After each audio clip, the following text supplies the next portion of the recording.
Bien-aimés dans le Seigneur, le mensonge détruit la confiance. Le mensonge détruit des vies. Le mensonge détruit des destinées.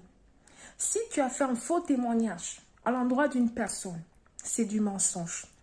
Va, si tu l'as fait à la police, en quelque lieu que ce soit, va dire la vérité. Repens-toi de ce mensonge et va leur dire la vérité. Bien-aimé dans la parole de Dieu, dans le livre d'Actes chapitre 5, du verset 1 au verset 10, il s'agit de l'histoire d'Anania et de Saphira. C'est un couple, ça, on est dans la nouvelle alliance, dans l'église, sous la dispensation de la grâce, où un couple vient dans la présence de Dieu pour mentir. Et il s'agissait des chrétiens. Il est écrit, mais un homme nommé Anania, avec Saphira, sa femme, vendit une propriété et retint une partie du prix. Sa femme le sachant, puis il apporta le reste et le déposa aux pieds des apôtres.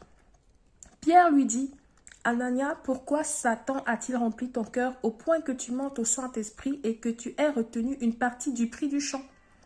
S'il n'eût pas été vendu, ne te restait-il pas? Et après qu'il a été vendu, le prix n'était-il pas à ta disposition? Comment as-tu pu mettre en ton cœur un pareil dessein? Ce n'est pas à des hommes que tu as menti, mais à Dieu.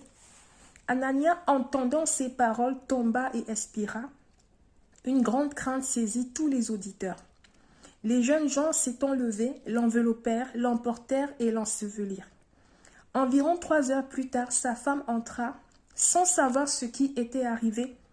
Pierre lui adressa la parole. « Dis-moi, est-ce à un tel prix que vous avez vendu le champ ?» ?»« Oui, répondit-elle, c'est à ce prix-là. » Alors Pierre lui dit, « Comment vous êtes-vous accordé pour tenter l'esprit du Seigneur?